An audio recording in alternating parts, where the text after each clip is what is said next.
I was just scrolling down my phone, scrolling through my messages, and then I saw one message that caught my attention.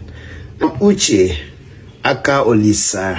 It says, Father Kevin Ugu, please, Padre, I saw this video that has been going around as part of Pope Francis's funeral. Francis's funeral rites of hooded men wearing winches hats during a procession. Please, can you educate us on this? And then I saw the link. Then I clicked on the link. I told my friends that they know nothing about the Catholic Church, which they are members. They argued intensely. Now, them don't turn this matter to confirm matter. Make Pope come enter heaven, make I see. Be unveiled soon, according to the post. Okay, that's fine. So I just say, okay, let me take the video. And then I open the link for the video. And this is what I saw. See the procession. You guys are really very scared. Now they fear. I went through some comments to see what people were saying. And this is what I saw when I went through the comments.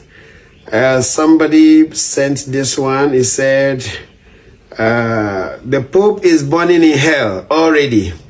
How I wish people's eyes can be open to this. This one.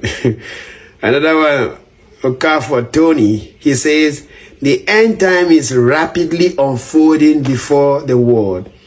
And man is taking this event as normal. Blah, blah, blah, blah. I don't want to read all that things that he was saying. Then I tried to also look through the comment, and I saw some Catholics who were trying their best to defend the Catholic faith. And they said something like, this is not the Catholic Church. Over the centuries, people have been using these and many other things to try to bring down the integrity and prestige of the Catholic Church. The true body, blah, blah, blah. That is okay. The second one, Ewerike Peter Ifeanyi. He says, this is not the Catholic Church. Please, even with all manners of blackmail, the Church of God must still prevail. I'm sorry to disappoint some people. This is actually the Catholic Church. They are Catholic. So, you guys mean to tell me that you have not heard of Semana Santa? And Semana Santa is actually something very popular. It's a festival. It's a cultural festival or religious festival that a lot of people pay to go to Spain to experience. Semana Santa is a Spanish word which literally means week of saints. And so it is within that Holy Week that is being celebrated. So when you hear Semana Santa, it is another way of saying Holy Weeks. So Holy Week is that period that begins from Palm Sunday all through to Good Friday and also the Easter Sunday. And so there is an elaborate celebration, especially in Spain, in Portugal, in Mexico, Latin America.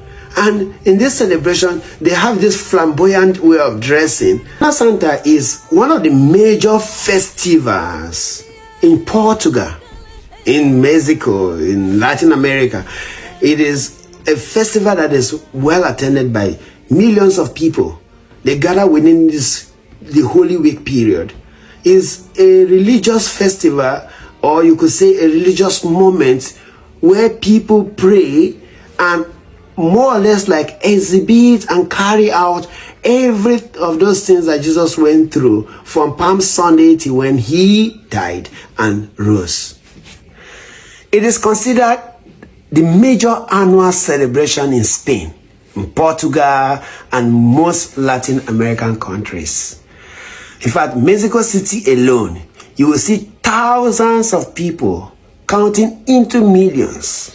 Tourists, they flood in there just to witness the ceremony.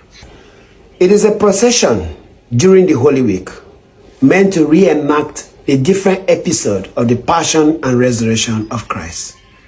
That is why they carry what is known as passos. You see those things they carry, is a religious flute. And each of these passo carried on the shoulder of the participant, each of them can weigh over 1,000 kilograms. So, and that's why it takes about 40 to 50 men. And this 40 to 50 men that carries it, they call them Nazarenos. One of the key things that caught many people's attention to this video is the dressing. You see people dressed in long robes and with a pointed hood. That pointed hood is what is known as the capirote. I mean, this is just a basic knowledge. It symbolizes mourning and repentance. That is what that long pointed hood is about. It symbolizes mourning and repentance. Yeah, I know that is not what you carry in your mind. You have your own meaning, but kill your own meaning, because that is how an owl symbolizes demon for many of you. The use of the capirote dates far back in the 14th century. I don't know how many of you may have heard of the flagellants. So, flagellation is a word from Latin, flagellare. The meaning is to whip, or to flog, or you can say to koboko. So the flagellants, they are actually the practitioner of a form of mortification.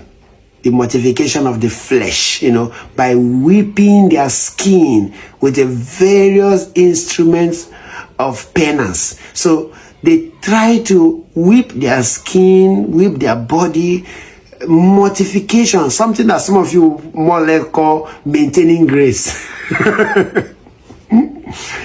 Okay, seriously. So the practice became very popular. That was in 1260, when one very pious and holy man, Raniero Fasani, made it popular. He started scourging himself in public, and then started preaching repentance and penance and the need to actually focus more on the spirit than just on the flesh. He got a lot of followers, and that is it. And they will always wear this